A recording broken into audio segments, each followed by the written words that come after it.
So we are on 26a at the Mishnah. Bas Yisrael lo siyaledes avodas kochavim mipnei shemialedes ben lavodas kochavim. A Jewish midwife should not help a idol worshiper give birth because that child is going to be raised idolatrously. But an idolatrous midwife can help a Jewish mother give birth. Similarly, a Jewish woman should not be a wet nurse for the child of Avodas Kochavim. But an idolater wet nurse can nurse a Jewish child if it's in the presence or under the control of the Jewish mother or a Jewish person.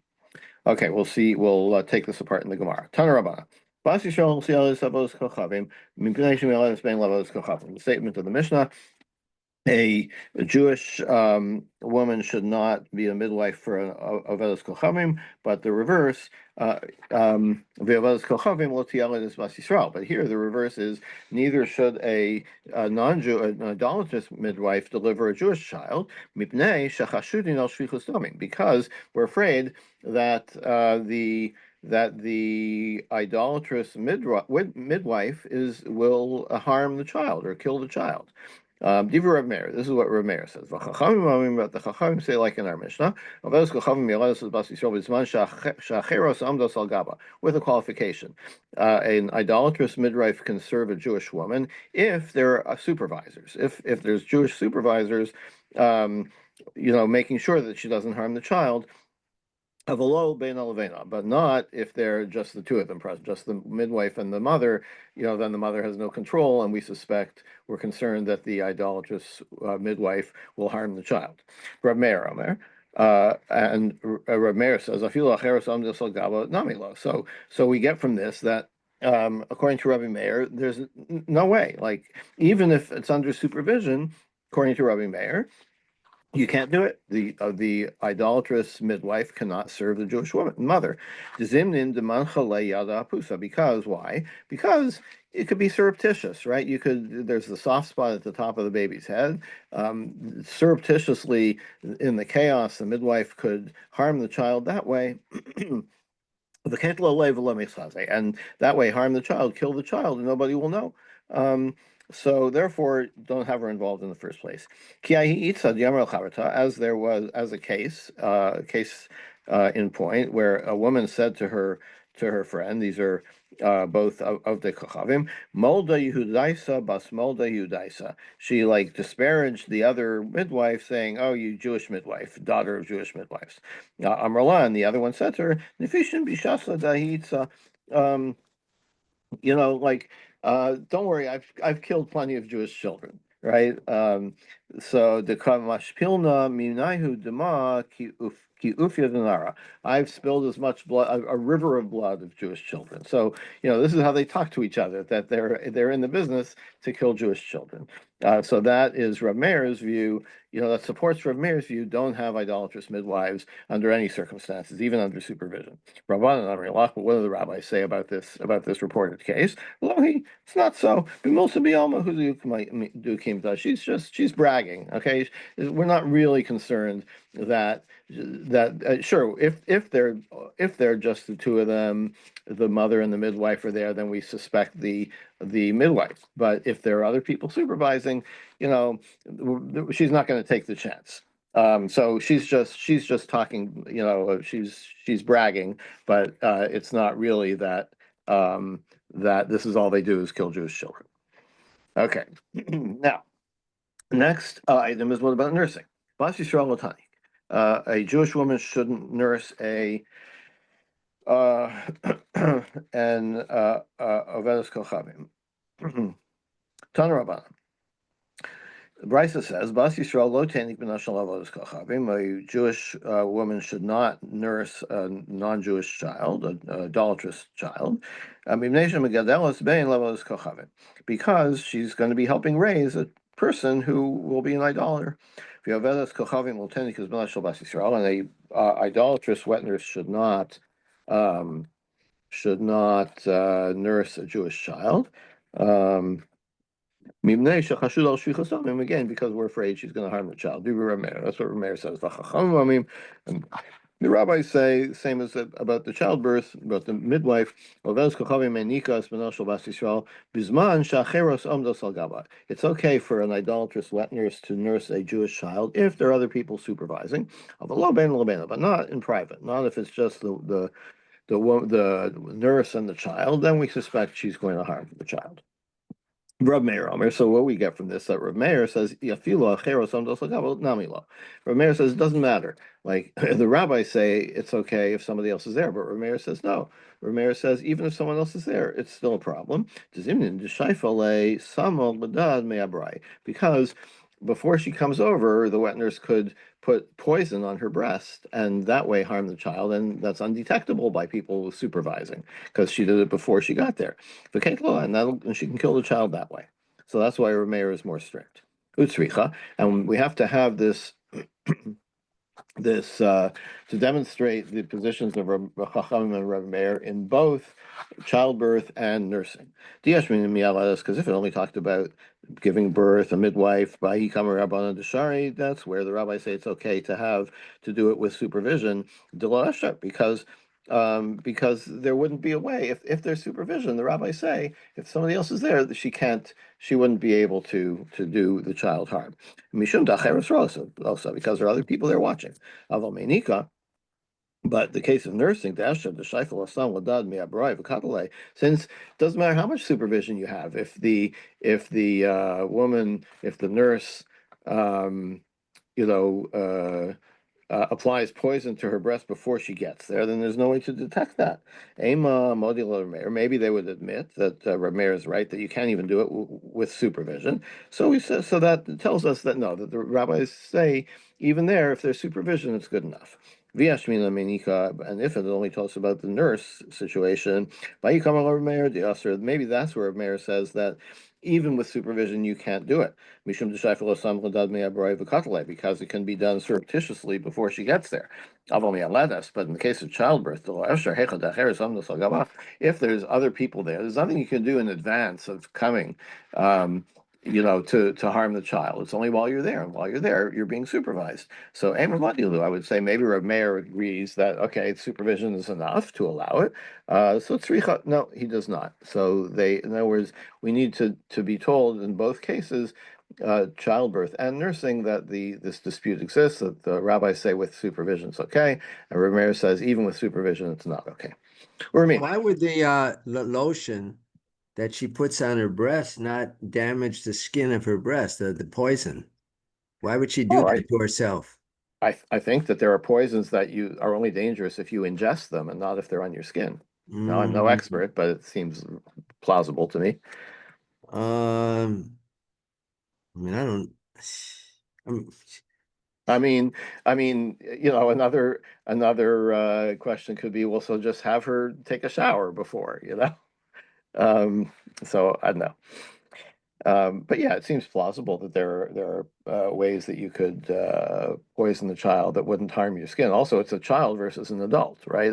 A newborn is probably much more susceptible to toxic substances than an adult. I haven't done pediatrics in a long time, but Okay. there's, I mean, it could be.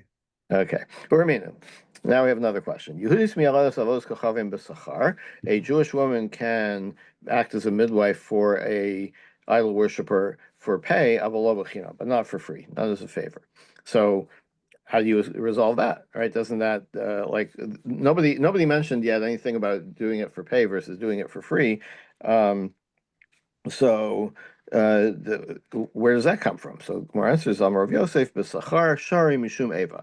No, the reason we're allowing it is not because it's a good idea, not because we're not still concerned, but because if you refuse to even do it for money, then that's an eva problem. That means you are antagonizing the Ovdei Kochavim. Like, okay, so fine. The Jew doesn't want to come over and help me with my birth. Well, who we don't like Jews anyway. But if they're not even going to do it for pay, that's like a more serious social violation. So that's why, even though we would ordinarily not permit it, but if there's pay involved, we have a Mishum Eva problem.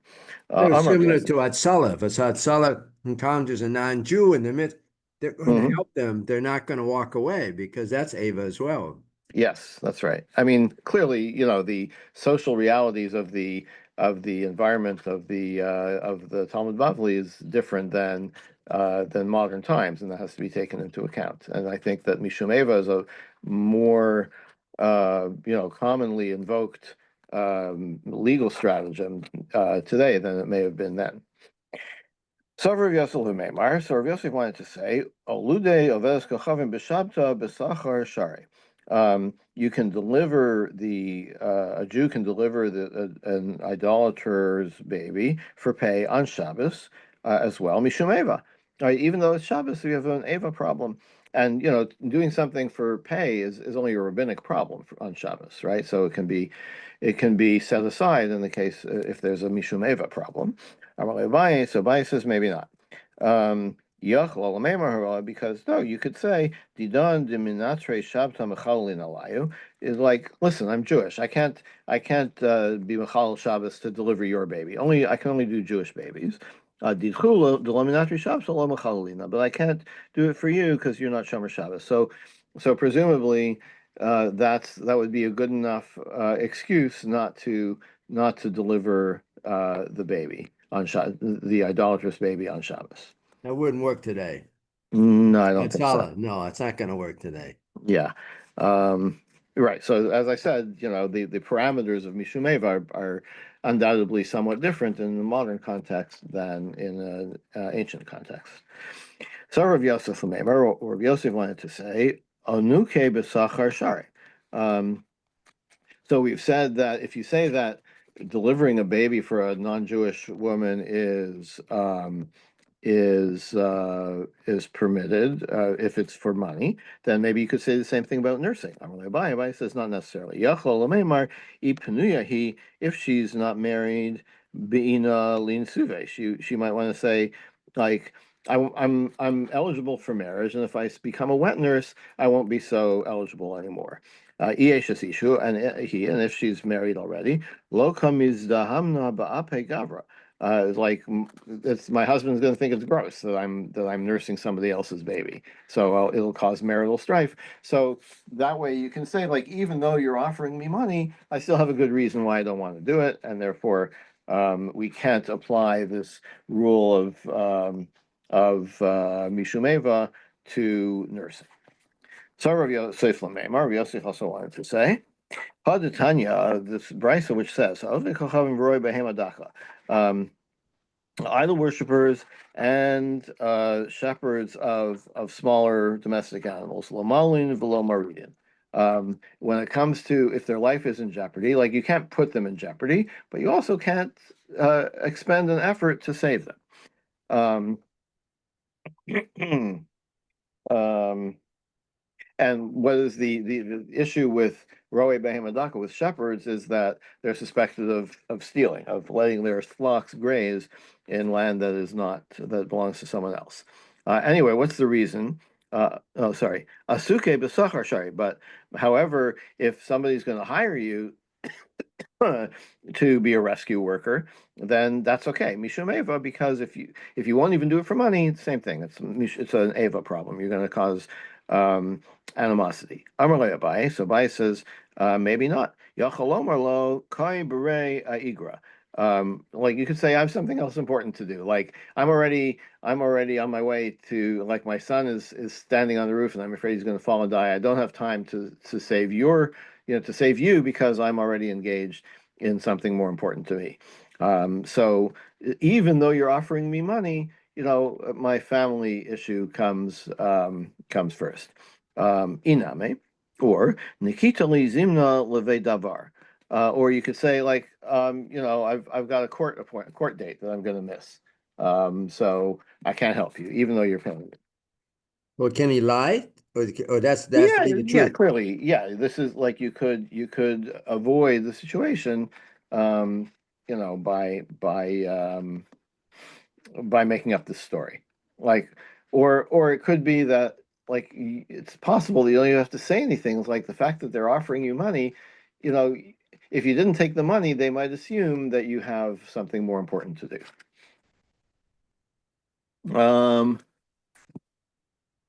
1 second, sorry.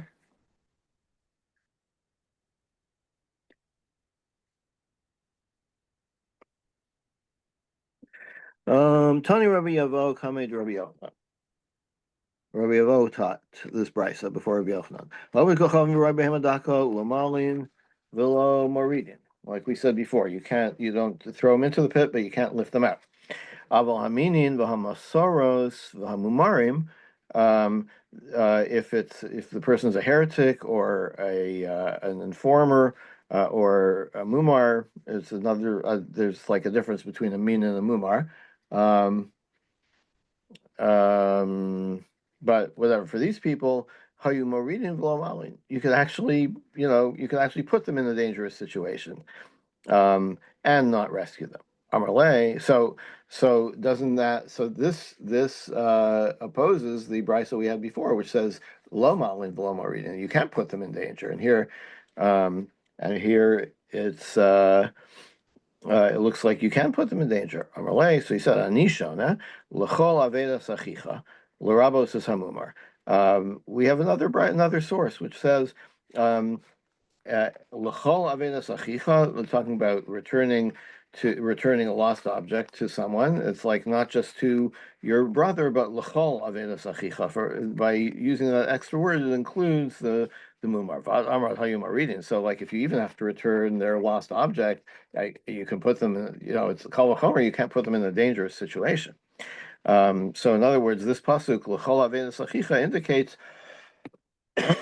generally that you have to be concerned with the welfare of these categories of people. So Rabbi Yavo says, okay, Sami Mikan Mumar. Okay, your teaching is about a Mumar. Fine, I'll take that out. But how about the Min and the Moser? What about them? You got no answer for that. So the Gemara says, "Velishnele," but he could have answered, "Kan b'mur ochel nevelos l'teyava." Wait, you could have said, "Yeah, even a mumar, we can treat this way. We can treat in a way that puts them in danger." What is the l'chol avenis achicha talking about? Specific type of mumar, a mumar who is ochel nevelos l'teyavon, someone who's Jewish and he has rejected the tradition to the point where he eats non-kosher, um, for because he really wants a cheeseburger. Like he's obsessed with a cheeseburger. It's not that he dafka wants to throw off the authority of the Torah. He can't help himself. He's too attracted to it. So that is not the same. But kan b'mumar ochel nevelos lahachis. But a real mumar, the kind that you can put in danger, is the kind that is opposed in principle to the mitzvahs. Okay, so wait a minute. So you're saying that someone who does it in spite is called a min. Um, uh, so um, so the reason we didn't give that answer is that Rabbi Avo says that is a min, someone who eats nevela lahachis. So when the brisa says min, it means someone who eats lahachis, and therefore it's included in the. Therefore, you have to give the different answer. That you have to take out the mumar from Rabbi Avo would have to take out the mumar from that category. Itmar. Mumar. What is a mumar? Pligi ravacha ravina. Chadamar l'teyavon mumar. One says if you're just doing it because you have an appetite for it, then that's a mumar. Lahachis min have. But if you're doing it to spite, then that's called a min. V'chadamar afilu lahachis nami mumar. Even if you're doing it to spite, you're still called that's a mumar. Elaezu means. So what is a min? So lile kochavim. A min is someone who actually worships idols. It's not just that you're rejecting the mitzvahs, but you're actively worshiping idols. That's another step. That is what makes you a min rather than a mumar. May say. Well, he asks the question from this brisa. Achal parosh echad or yutush echad. Someone ate one flea or one gnat. Hare zemumar. That's a mumar. V'ha hachad lahachisu. Now here, obviously, nobody wants to eat a flea, right? Nobody is looking for that for their diet. If you're eating a flea, you're doing it just to reject the Torah. V'katana mumar. We call it a mumar. So Gemara answers hasam by limitam tama disura. No, it's not that he really wants to eat a flea. He really wants to do something that's asur. So it's not that he's intellectually rejecting the authority of the Torah. He's kind of emotionally rejecting the authority of the Torah in terms of he really feels the need to rebel, right? To do something that's asur. It's not that. So that's kind of l'teyav, and that's like he feels that need. It's not that he's like intellectually rejects the authority of the Torah. Amar said before, Hayum are reading Avalo Malin. Um, um, yeah, we said about these categories of people that you could even put them in the pit, put them in danger, and not rescue them. Hasha achuse machtina. So afuke mibai. So what do you even have to say that for? Like, why do you even have to say, and don't bring them up from the pit? Don't rescue them. If you're putting them in danger, obviously you don't have to rescue them. Amar Rabbi Yosef Bar Chama Amar Sheshus Lanisricha Sheim Haisa Mala Babor Migarura, that if the Ovid Kochavim went down into the pit um, by himself, and um, but there's a way out, like it's a pit that you could climb out of, and then kind of mess up the steps, right? Mess up the escape route. Denakit le ila, and you could have a reason for that. V'yamar lo techus chevasi lave. Like you could say, I'm not I'm not concerned about, I'm the reason that I am destroying the escape route is not for the benefit of the person in the pit. I don't want my animals to wander into the pit using this escape route. Um, so that is why we say you don't rescue them. Rabba Rav Yosef Yamar Tavayo and Rabba and Rav Yosef both stated, Lo nisracha sheim haisa evan al pia be'er michasa. um, it, it's You only need to say that you don't rescue the person. You need to add that on for the situation where if there was a rock on top of the pit, um, then you could cover it and say, Amar labure chevase lave. You could say, I'm just putting this here temporarily so my animals don't fall into the pit, and I'll take the rock away later. So that's included. Uh, that's why we have to say, don't rescue. We don't rescue. You don't have to remove the rock. Ravina Amar, sheim haya sula misalko. If there was a ladder there, you could take it away. This is kind of similar to the escape route. Amar be'ina lachuse bari megra. Like maybe I need the ladder temporarily. Maybe my son's on the roof and I have to get him down. I need the ladder. I'll take the ladder out of the pit. Later I'll put it back. So it's telling you that you don't have to worry about taking the ladder out of the pit. Okay, Tana Rabbana. Yisrael mal as ha'ovid kochavim l'shem ger. Changing the subject a little bit, but it has to do with what you can do with or for Ovdei Kochavim. A Jew can if you have a newborn idol worshiper's child, a Jew can circumcise that child as part of and that could be part of his conversion process. Now, obviously, like every time you do a circumcision of a ger, it's a non-Jew. Lafuke mishum murna. Um, um, so that what we're excluding is circumcising for medical reasons, right? Like maybe this murna apparently translates here as a parasite under the foreskin. That's not permitted. You can't do that. So in other words, you can circumcise a non-Jewish baby, an idolatrous baby, for purposes of circumcision, obviously. But the reason it's telling you is that, but not to save the child's life because it's got, for his health, because he's got some medical issue that requires circumcision. Okay, V'yovi kochavim lo yamu Yisrael, and the Brisa says a non-Jew an idolater should not do circumcision for a Jewish baby, because he might harm you, might kill you. Divrei Reb Meir. This reflects what Reb Meir said earlier.